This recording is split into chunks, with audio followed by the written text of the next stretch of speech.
Good morning, everyone, and thank you for joining the CIL in our housing webinar. We're really excited for the panel discussion that we have today, and we thank you all for attending. First, for some housekeeping information, just if you need captioning, please go to the bottom of your screen. And on the right hand side, you can click there and captioning will be available. Uh, Also, we have two interpreters who are with us, Patty and Brooke, who will be alternating throughout the webinar. First and foremost, my name is Jocelyn. I am currently the receptionist slash information and referral specialist here at the CIL with an emphasis in housing. So it's really a pleasure to be with you all this morning. And I'm excited about our panelist guest. We have first and foremost Janet Brown, who is the CIL's housing consultant. She has been working in housing for over 13 years, and we're really excited to have her. She has a wealth of knowledge and personal experience within housing and has been a great asset to our organization. And next we have Stephen Beard. Stephen Beard is actually, he is a realtor that we've brought in. I'm really excited about him. Just give me a moment. So sorry about this.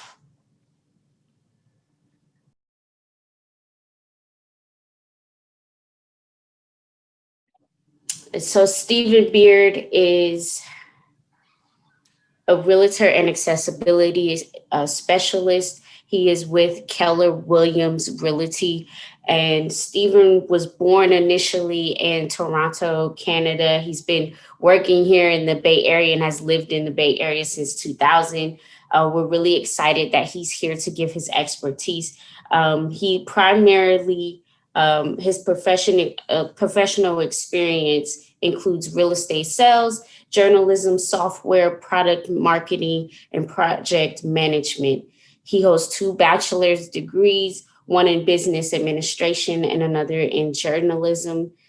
Stephen has cerebral palsy, which primarily affects his gait, and he has firsthand experience dealing with some of the limitations and fears around home buying and selling, the selling process and the stressfulness that is involved with that for people with disabilities. So we're really glad that he's here today to share his expertise in housing and how to buy affordable housing in this season and moving forward, and what programs are available for first time home buyers. And then last but not least, we have Tila Carpenter, who was with us. She is the assistant director for leased housing with the Oakland Housing Authority. We're really glad to have her here to give us a perspective on what's going on in the current pandemic in regards to renting and leasing and all of those different measures. She has so much 20 years worth of experience at the Oakland Housing Authority, and she is has participated in the staff management, team building, professional development, and strategic implementation and company collaboration. So Tila has developed owner initiatives. She is in great relationship with some of the owners that own properties, specifically in Oakland. And so we're able to gain some insight today in reference to what owners have, what their expectations are, and how they're approaching housing in this season. So we're grateful to have all of you with us. Thank you so much for being here. And first and foremost, we're here essentially to give the disabled community a better outlook of what housing is like during this season. We want to provide as much information as we possibly can to you all as you move forward in your housing search, or whether you're buying a house, attempting to buy a house, or whether you're attempting to rent. We're trying to go ahead. We're going to go ahead and try to give you as much information as we possibly can. Um, and so we're going to go ahead, and I'm going to go and allow Janet, if you can come off of, if you could come on screen. We really just want you to come on and talk about a little bit. Give us some perspective on what you're experiencing today in your position, in your role at CIL. Let's talk a little bit about what you do and how you're helping consumers in this season. Well, I help consumers try to find housing and try to make it much easier for them. It's like basically on a case by case because everybody's situation is different. So while doing my research, I have to pretty much learn what their needs are because everybody's needs are different. And their housing search, I try to find what fits them, where they want to live. Sometimes I even try to get them to move out the county, because sometimes it might be better for them as well. Share with us a little bit about what kind of resources so for those of you who don't know, Janet also, she hosts the housing consultations twice a month on Thursdays. And you can schedule an appointment with her to talk about what your needs are specifically. So Janet, in these consultations, what kind of information are you providing? What kind of resources are you providing to consumers? To find accessible housing and regular housing, and I utilize Eden INR, Saha, Ebalsi, RCD, John Stewart Company, Christian Homes, and HUD Housing. Okay. And is it possible to turn up your audio a little bit?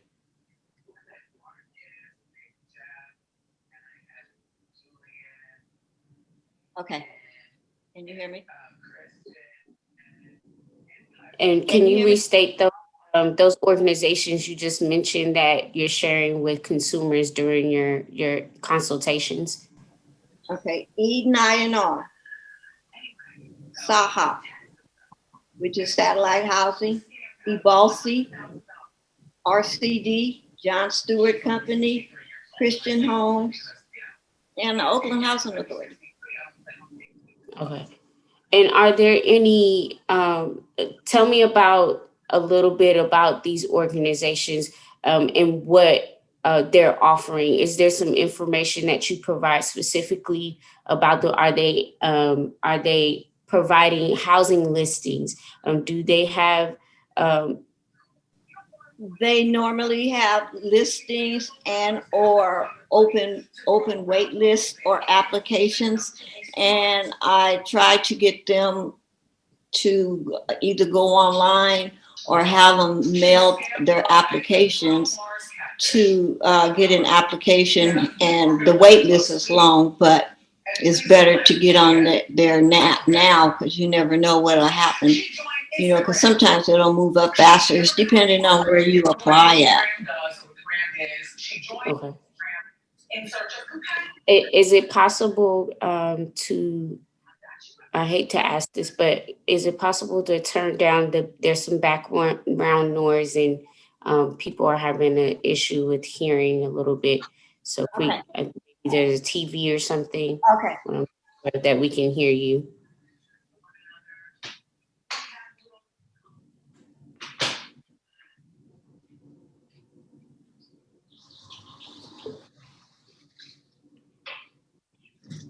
Thank you, everyone, for your patience. Please bear with us. We are trying to get this correct. Okay. You need me you mind sharing, restating what you just explained to the audience?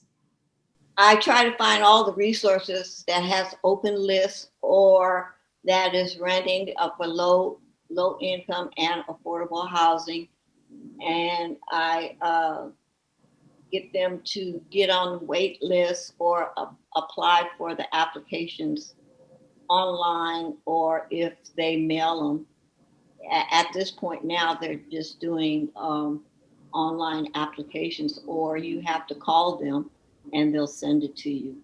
But even though you apply on these um, different agencies, it's always good to get on a mailing list so that when something comes up, you'll be one of the first ones to know that what's coming up. And tell us a little bit about your experience. You've been heavily involved in this process before with trying to find housing. You have a disability, and tell us a bit about what that experience has been like with you trying to get housed with a disability. It's hard. It's hard. Me being in a wheelchair, you have to make sure that there's no stairs, the doors are widened. But I'm not going to say I'm lucky, but by me being so small, I don't need that much as far as accessibility. It's just certain things that has to be done, like lower cabinets, the bathroom. I don't have the walk-in shower. I don't need that because I can get in on my own. But it's really been hard. Really, it has. And I wouldn't put that on no one, because a lot of things that I've experienced, I wouldn't wish that on nobody. I wouldn't wish it on nobody. And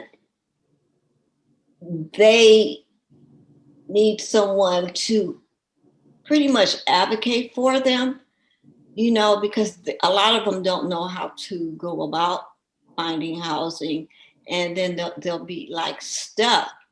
Like with me, I learned pretty much everything on my own, and I seen how hard it is, and that's what made me want to, work with housing, because it's just so much. Landlords don't want to make the places accessible, but there are agencies and stuff like that that can help them or help the consumer make it accessible. But it's totally up to the landlords or the property owner. Okay. And I know that, in a little bit of my expertise, we found that there are because there are so many different types of disabilities, the struggle is in finding housing that is specific to your needs. So what types of questions do people need to ask, like property owners or the management? What kind of, even in certain circumstances, reasonable accommodations? Can you describe and tell us a little bit about that, and how people should go about asking those questions or advocating for themselves when they need reasonable accommodations? That's kind of hard, but you have to really talk to these property owners, because a lot of times they don't want to make it accessible for you. Well, back then, now it's more feasible for a lot of places now. I mean, because they're willing to do it. But like for mental illness, it's hard because of the walls, or due to their disability. They make a lot of noise and stuff like that. You just have to talk to the property owners or the landlords about a lot of that. But a lot of times consumers don't like to let them know that they're disabled until once they get the place and look at the place. And then once they get it, because they might be able to work with what they have. But sometimes it's really hard. It's really hard. So talk about some success stories. How can people are wanting to know how to advocate for themselves on a greater scale with housing? So there's a lot of resources out there that can, help them, get these things done to their units. Some places are already accessible, but there are agencies that can help make the place accessible for one. That can help. Okay, great, great. And what are in your expertise, and let's just say even personally, like you're in your own home. Tell us about that process. What program were you a part of, if any? What describes some of those things that you were able to tap into that, um, under normal circumstances, most people, the average person, does not know? Okay, I started out with a voucher from Oakland Housing Authority, and I poured it out to Pittsburgh, and I ended up, I had my voucher for like maybe 10 years or so. And there was this person that in this program, the home ownership program, and they used to tell me, "Oh, you can get a house, you can get a house," and I never really thought about it, and I had to go through, you know, through the home ownership program, and it was hard. It was hard. It wasn't smooth going for me because one, I was disabled. The house that I got, it was remodeled, so they was able to do the things that make it accessible for me. But it was still hard because it's like, oh, I, I I don't know. It's just so much that I had to go through. But It, the process of having Section 8 and you do well, it at the end of the day, it's good. okay. And what was the name? Just tell us about the program that you were involved in. You said you had to apply one for Section 8, right? That's the first step. And Right. then a lot of people don't know that you have to apply for Section 8 first if you're attempting to buy a home. Uh, And you have to be on there at least a year. at Now least a year. they may have changed it, but um, after that, you go through a program. They go through your finances to see if you're able to do, you know, work it out. Section 8 helped me a whole lot. Uh, I've had my house now for over 10 years. So and Wow. I never thought about getting a house because I never thought that I could do it. But after you think about it, it's well worth it. But a lot of people don't know about the home ownership program, and their credit and stuff may not be all that bad, but then they might have some other things, that's stopping them from getting it. But it pays off. Okay, great, great.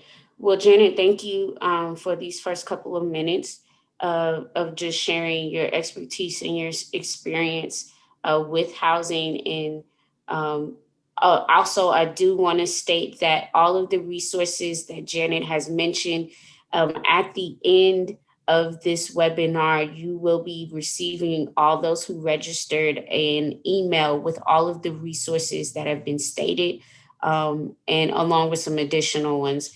So thank you, Janet, for sharing that with us, those resources and some of your experience. At this time, we're going to go ahead and switch I'm sorry, interpreters.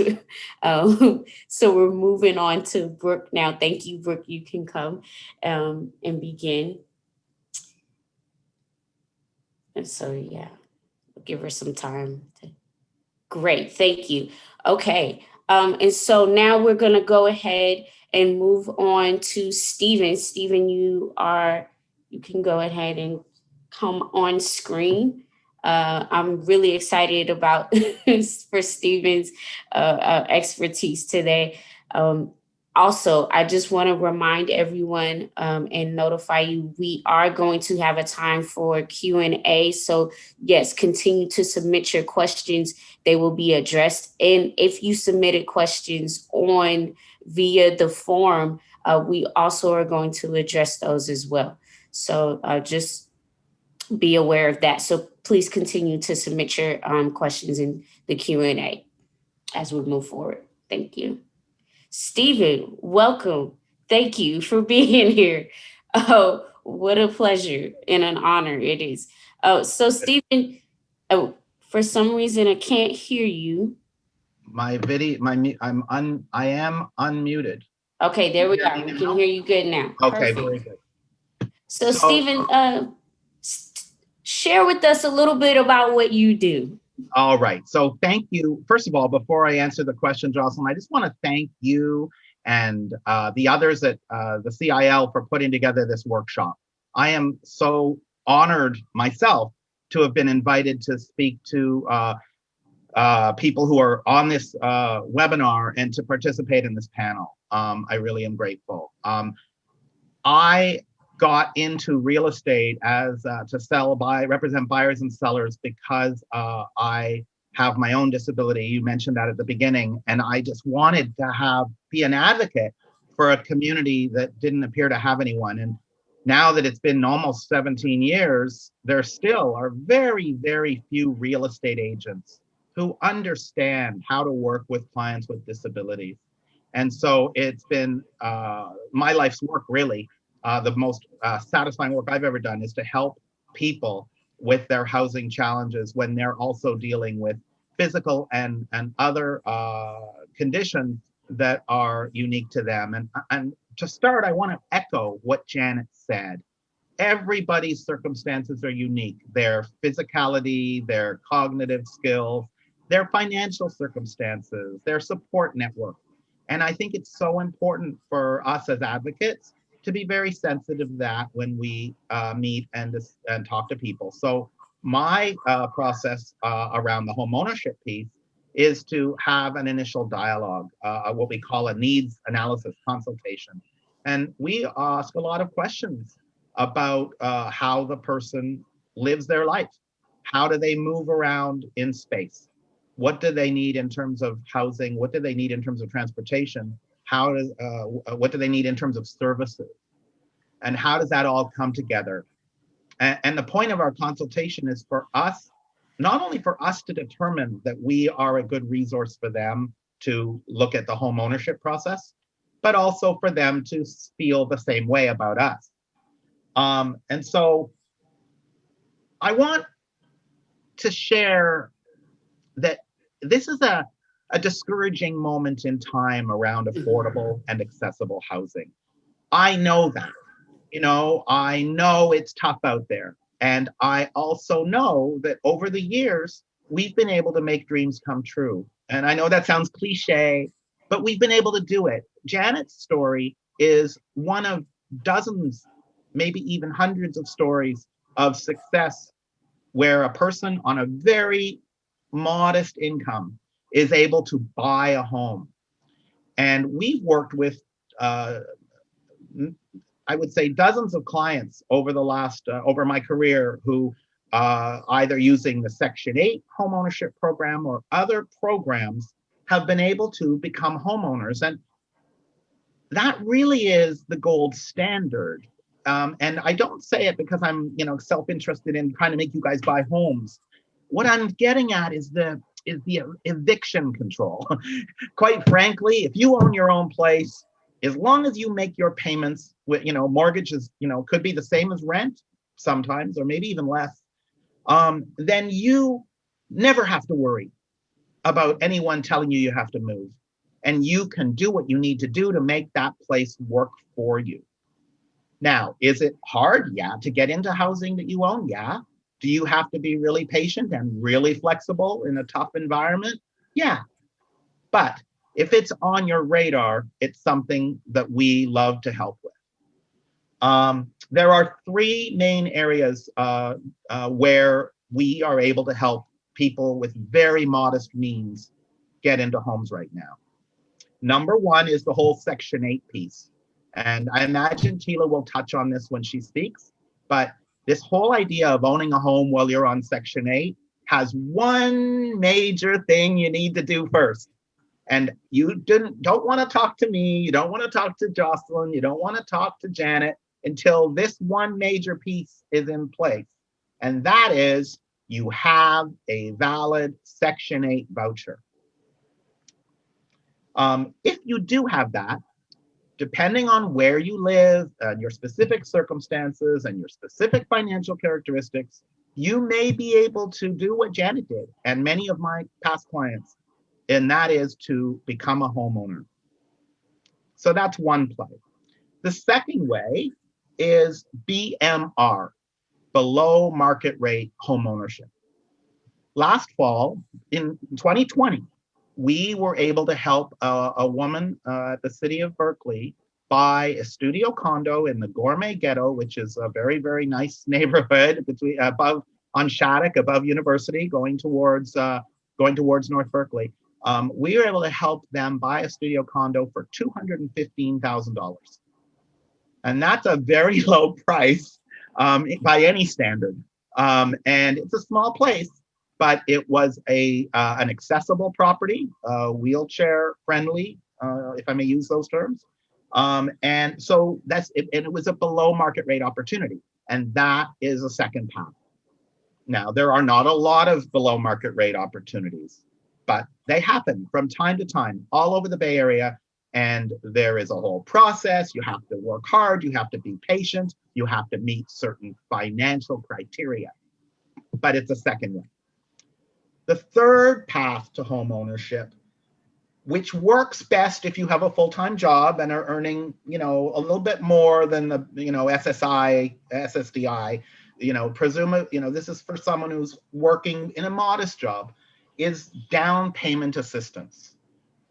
Around the Bay Area, there are several agencies and governments that will contribute money to you with no payments due for until you sell the property, to help you to afford to buy a home. And that can make a big difference for people who, have a job. Maybe they're earning, I don't know, $3,000 a month in the job, maybe $4,000 a month. That's still very low, under $50,000 a year. Maybe higher for many of the people in this room, but I'm bringing it up because it might apply to some people's circumstances. Where that happens, if you don't have a lot of cash, that doesn't mean the end of the road for you. These down payment assistance programs are a path. So with that being said, and before I go any further, I do want to mention that accessibility is still a big, big problem. So for folks who are dealing with physical manifestations that require a property to meet certain accessibility needs, such as zero thresholds or roll-in shower or lower countertops and all of that, we absolutely work with that all the time. And we know that slowly but surely, the housing stock is getting better. Now, we live in an area of mostly older homes and older buildings, but it is slowly getting better. If you went into any apartment building or condo building, apartment style structure built in the last 10, 20 years, you will see it. there's zero thresholds, there's big wide hallways, the bathrooms and kitchen and the access points, the hallways are all much wider. So slowly but surely, we're working on this, and I'm very optimistic about the future. Great. Yeah. You mentioned the three tiers, right? So you were talking about this first tier, which a lot of our audience members are probably a part of the first tier, and so describe to us how you're helping. Say someone that comes in and they just don't have the financial means, so the idea of even buying a house is beyond them. What do you say to that person? You know, it's a tough conversation, Jocelyn, because as much as I'm, as you guys can tell, an optimist and, hopeful, there are certain situations that are tough, and the Bay Area is very expensive. So I'm not going to be Pollyanna. I'm not going to be hiding the truth of it. If somebody is coming to me and they do not have a Section 8 voucher and they're getting their $900 a month on SSI and they have no family resources and no other income, it's really hard to find them anything. Even a rental is really tough. So, the only option at that point is to talk about moving to a lower cost community, and trying to refer them back to folks like Janet to help them get on waiting lists so they can get reduced rentals.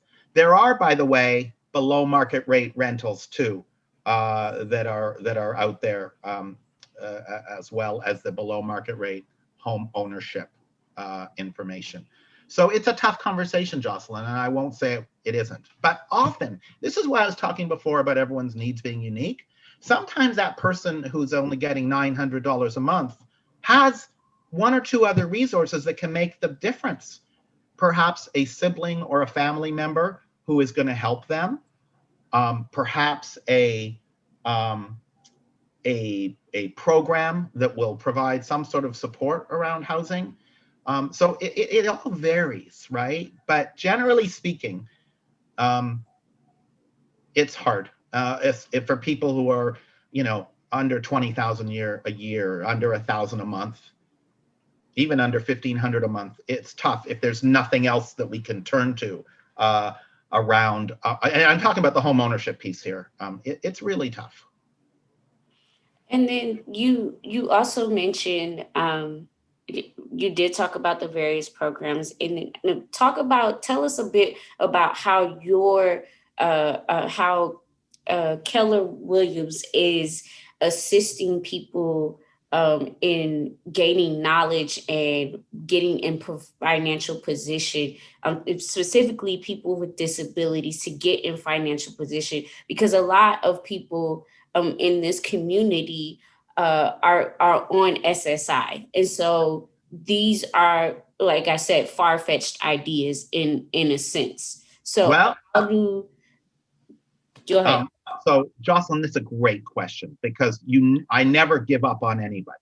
And if somebody really wants to move to a position of being homeowners, we can talk with them about strategies. But when you're talking with someone who's only got $1,000 a month or $1,100 a month and is just trying to keep themselves fed, it's hard to start talking about strategies to save money, right? Or to get into programs. Most real estate agents at Keller Williams and any other brokerage aren't even knowledgeable about what I'm about to tell you about. So my expertise is kind of unique around accessibility and around helping people with disabilities to consider home ownership. So the first thing I just want to touch on is that a lot of people who are on SSI and Medi-Cal are worried about losing their benefits if they come into money. Right. There are several ways to work around that worry. First of all, I want to dispel a myth right here. There is no restriction on buying a home when you're on SSI or Medi-Cal. They can't say to you, you can't buy a home. You are allowed to own a home and a car, and stay on SSI. Obviously, the issue is how can you afford to buy a home? So, if you're looking long term, then there are savings programs specifically geared for the disability community that will protect your money from SSI. So we talk about that. That is called CalAble, CalAble. We'll provide that in the resource pack after the meeting, right, Jocelyn? We'll be able to do that. Yes, correct. Yeah. So CalAble is a savings program. Let's suppose you only put in $25 a month, or even just $10 a month. That sounds like a really small money, but if you are doing a little bit, whatever you can manage each and every month, over time, you will begin to have money, and you will not have hurt your SSI at all, and you might be in a better position to take advantage of opportunities that come along the line. I want to say one more thing, Jocelyn. As discouraging as the prices are for owning a home in the Bay Area right now, there is no one who knows for sure that it's going to always be like that. I remember back in 2007, everyone thought the prices would last forever and keep going up and up and up. They were very wrong. And that's how Janet, when the prices started falling, Janet and others were able to buy a home, in 2009, 10, 11, and 12. So there's no one has a crystal ball about the future, and it's possible, not only that the government may have new programs. When I started in real estate, there was a disability first mortgage. You could buy a home and get the remarkably low interest rate of 3% on your mortgage. When I started, it lasted till 2008. And I started in 2004. So for the first 4 years, anyone who came to me who was had a letter from a doctor saying they were disabled could get a 3% 30-year loan. Now, for those of you who don't know anything about getting a loan or mortgage, that was really low back then. Now it wouldn't be a good deal at all, because if you've got good credit, you can get a better deal. But back then, it was a dramatic story. The reason I raise this, Jocelyn, is who's to say that with advocacy and continuing to push for more affordable and accessible housing, we won't see a new program come along to help people in our community. So I wanted to share that nothing stays the same. At various times, different cities have different programs. The state has different programs. We need to push hard. We need to advocate hard for accessible housing, not just affordable housing. In the media all the time, they talk about affordable housing, but nobody is talking about insisting that new housing be accessible, and that there be more of a push for that. And that's certainly something that I work on as well. So. Well, thank you, Stephen. This is really great. The reason why this is great is because I think in this community, I think people are learning today that they have an advocate for accessible housing, and that is an area of expertise for you. And so I just want to inform everyone that his contact information will be listed if it wasn't already, just so that if you have any further questions or you need assistance for yourself, or are looking for a home or getting in position to purchase a home, his contact information will be listed. And then the programs that he also mentioned will be in the resource packet that you will receive following this webinar. Thank you, Stephen. Thank you so much for that insight. At this time, we're going to go ahead and switch interpreters. And Tila, you can now come on screen. Tila, thank you for being here. Thank you for having me. Can you hear me? Yes, I can hear you. I'm sorry. Okay. Switching. Oh, yes, we are. I'm sorry. I missed it. Sorry. Apologize for that. Okay. No worries. Oh, Tila, thank you for being here again. Tila is with the Oakland Housing Authority. So don't hurt her too badly today. Oh, I know that there will be a lot of questions, and we're really excited to have her here because she has some great news about some opportunities that are coming up that you may not know. So, Tila, go ahead and share with us what's going on with the OAH.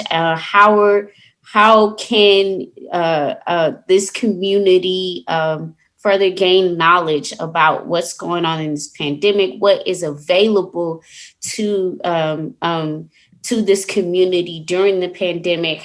What housing opportunities? What listings?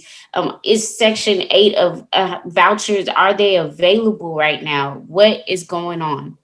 All right. Well, I want to thank you all for having me here. I am very grateful to be a part of this fabulous panel and to be able to take some time to come and talk to this wonderful community and group of people. As Jocelyn said, I work for the Oakland Housing Authority. I work in the leased housing department, and I am currently the assistant director.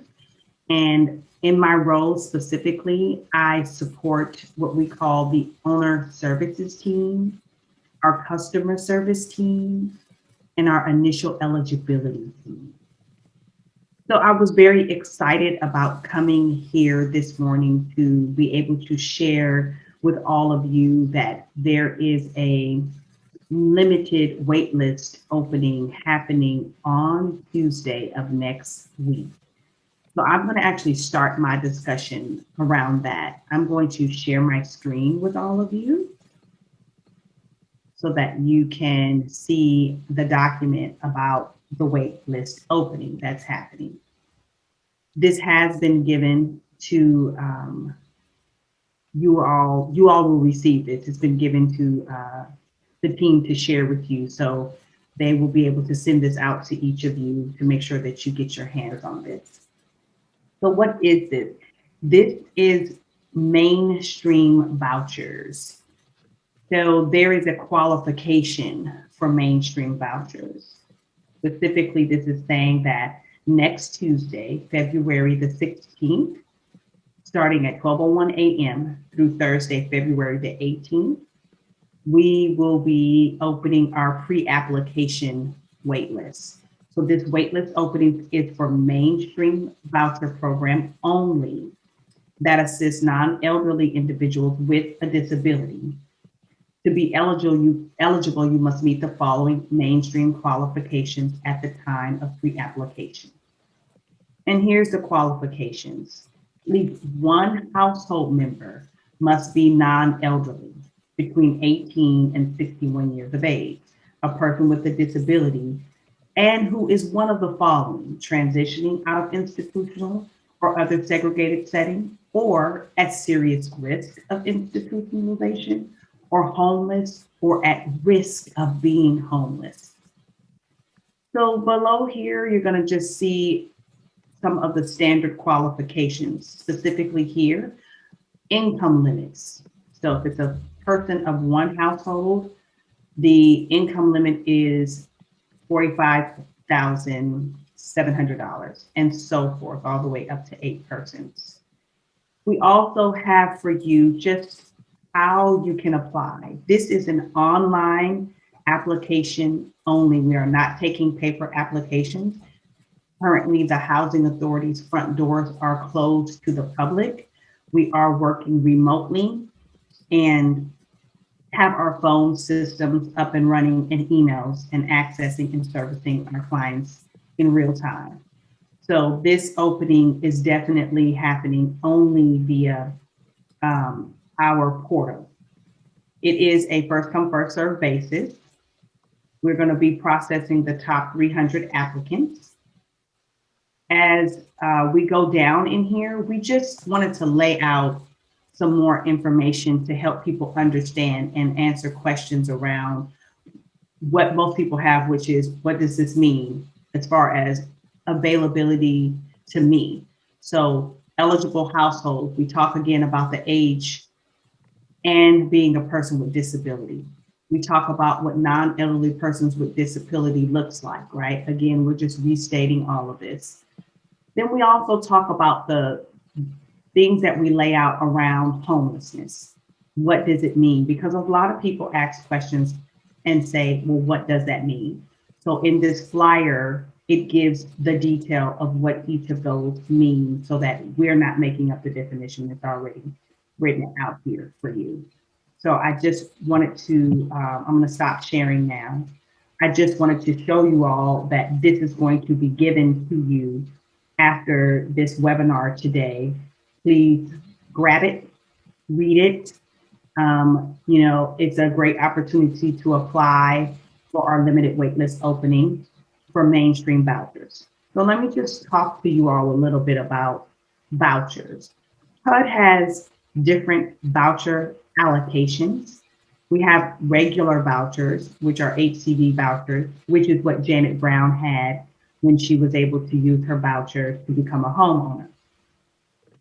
Mainstream vouchers are a different allocation that comes from HUD, and it has these criteria. So HUD sets these criteria around the voucher being available for non-elderly folks who are disabled.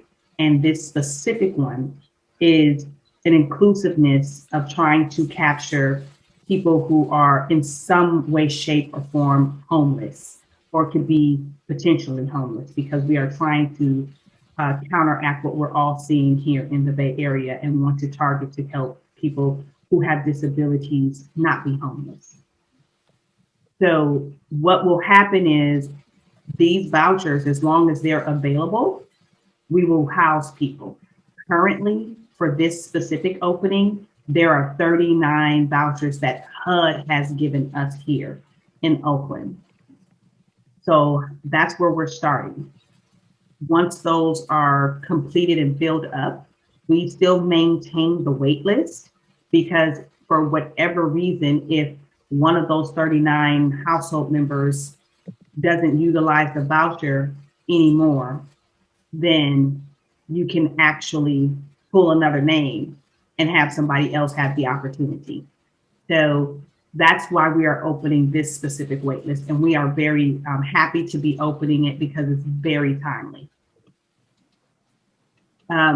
So that was the biggest thing that I wanted to share with everyone today, that this opening is happening because this is a great time for all of you all to apply. So most people say to me, well, Tila, I don't really know, I'm elderly, but I have a child living in the home with me. So it just basically says here that you need one non-elderly person in the household who's a person with a disability. So some people may be elderly, but have a child who's disabled, and that qualifies them. One person may be elderly that has an adult in the household that's in between that age, and they're disabled, and that qualifies them. So just know that if you know people who may fit this criteria, please pass this along. This has been advertised in all of the local newspapers. We have partnered with the city of Oakland, and they have put out advertisements as well. We are partnering with other agencies who support homelessness and families who are disabled, so that the word is on the street that this is actually opening at this point. So just for clarity, so a parent who has a child with a disability qualifies? Yes. Thank you. Yes, ma'am. Yes, ma'am. So that is what I wanted to really present for this is what is housing, the housing authority doing. We only can put vouchers on the street based upon the allocation and number of vouchers that HUD gives us. So if we reach that maximum, our hands are tied. But as resources were shared from Janet, we actually partner and give out information for the same websites that she does. So we know that we partner with Saha, we partner with Ebalsi. We actually on our website share any waitlist openings that we hear from around the county here in the Bay Area. So we post that on our website. So you can actually go to the website and click on the link, and if something is coming available, it is posted there. Again, we partner with 211 as well, and we partner with BACS, the Bay Area Community Services. So those are other resources that we refer people to when we know we don't have the availability of being able to give someone a voucher.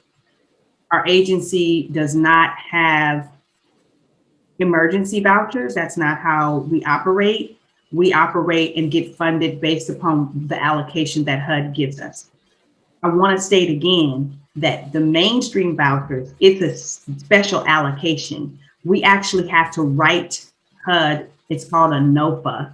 It's when you write to say, we want some of these vouchers in Oakland. So every housing authority across the country writes when HUD says we're going to give out mainstream vouchers, writes and says, gimme, gimme, gimme. So HUD determines how many of those vouchers they give you. So this particular NOFA that we won, we received 39. So just apply. If you think you qualify, if you don't think you qualify, go ahead and apply, because the same thing that's in the flyer, they're going to ask the same questions there. So I encourage you to get the word out on the street and be timely, because it's only open for 3 days. I do know that other agencies like Saha just had an opening for think apartment on Fruitvale in the Bay Area, but it was from February 1st to February 8th. So their opening is closed. So staying connected with these specific groups is important. So like for Saha, for Ebalsi, you want to get go to their website and enlist and say, send me notifications when openings happen. So know you can do that. You don't have to use us as a first resource, or even Janet or Steve. You can actually go there and register.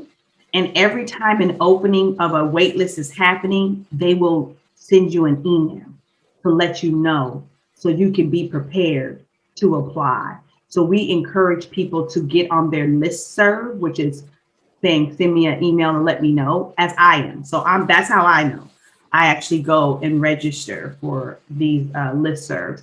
And I encourage you all to really go to Ebalsi, East Bay Asian Local Development Corp's website, because I do know that they're, doing a preparation to do some other work fairly soon. I can't mention what it is, but fairly soon, within the next couple of months. So getting registered from their website to get some blast will be beneficial for you all. Okay. Right. Well, thank you, Tila, for that information. So again, just so we're all clear, just want to remind you that the application will be open February 16th. So just be looking out for that. We'll also send you the application link should you need that as well. We've got about 6 minutes left, and I want to leave room you all for questions. I see some questions in the Q&A. So we'll just let's go ahead and get going on those. And we're also going to have an interpreter switch at this time. And this question is directed to Janet. Janet, I don't know if you're still here with us. But someone asked if you knew, they're wondering, are some of the low income housing buildings, they have wait list of 8 years. Do you know as to whether or not that has decreased, or do you have any knowledge of that? A lot of times, can you hear me? Yes. Okay. a lot of times they'll go back and they'll do a follow-up or another pre-app to see if one is still interested in it. So yeah, they still have the list. Good. And this next question, will the list of housing resources they will be available. All of our resources will be available via online. We also have we do have a housing COVID-19 housing resource list that is currently up on our website. And the link to our website will be posted in the chat if you don't already know how to get there. And we're gonna just keep continuing. This says if you're on a Section 8 list for a county, do you have to wait until the voucher from that county port? I'm sorry, hold on. Do I wait until I get a voucher from that county to port it to another county, or do I do it now? So if you have a voucher, if you're on a Section 8 wait list and you have a voucher and you want to use it for another county, can you use it for that county or another county, or what is the process? Does anyone know? Who you're asking? I can speak to that. Thank you. So first, I just want to say, I want to break the question down. If you are on a wait list, that means you do not have a voucher yet. Right. You have to wait until you are called in and then taken through the intake process to make sure that you qualify income-wise, and that if there's any criminal background screenings that the agency has in place, that you pass those. Then a voucher will be issued to you, which will have a timeline of use. Depending on the county or city, they have rules about porting. Some counties say, or cities say, you must utilize my voucher for the first year in my city county, because that is how HUD actually funds that agency. Some counties, all counties have, where even if they have that rule in place, or city, because we are a city housing authority, the Oakland Housing Authority is, then you can apply for a reasonable accommodation if there is a reason why you need to port. So if you need to port because the accessibility of going to your doctor or anything like that happens in another city, every housing authority has forms for you to complete so that a reasonable accommodation can be processed if you are asking for them to give you an accommodation outside of their baseline rules and regulations. Thank you. In addition to that question, some people are wondering, is it, if you're on the wait list, some people have been on the wait list for 3 years plus, is there hope, or is there a way to get higher on the list? How does that work? That's a very good question. I'm going to use the Oakland Housing Authority as an example and speak very transparently. We have one wait list right now for vouchers, and it has been in place since 2011. Again, I want to remind you, the only way we can pull names off of our wait list is if HUD gives us vouchers so that there's specific allocation. Currently, we are at 100% of our allocation. However, our agency is so thoughtful about the way our wait list looks that we have not expunged our wait list yet. So in that case, it is still active. We are going to get to the place where we're going to expunge it, get rid of it, but we're going to reopen it so that people can have a fresh start. But currently, as long as it's in place, if HUD says we're going to give you 100 more vouchers, we're going to pull 100 names off of that wait list. How are people on the wait list? How do we prioritize it? We prioritize that based upon what the rules and regulations said when we opened that wait list. So whatever our preferences were then is how we pull now.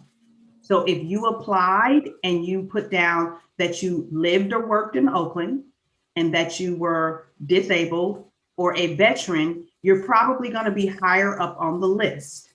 So if you did not, and you just apply baseline, that you're just applying with no preference, then you would be lower on the list. So that's how our wait list currently works.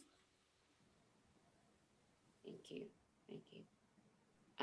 Given the time, it's obvious that this is something we will have to revisit.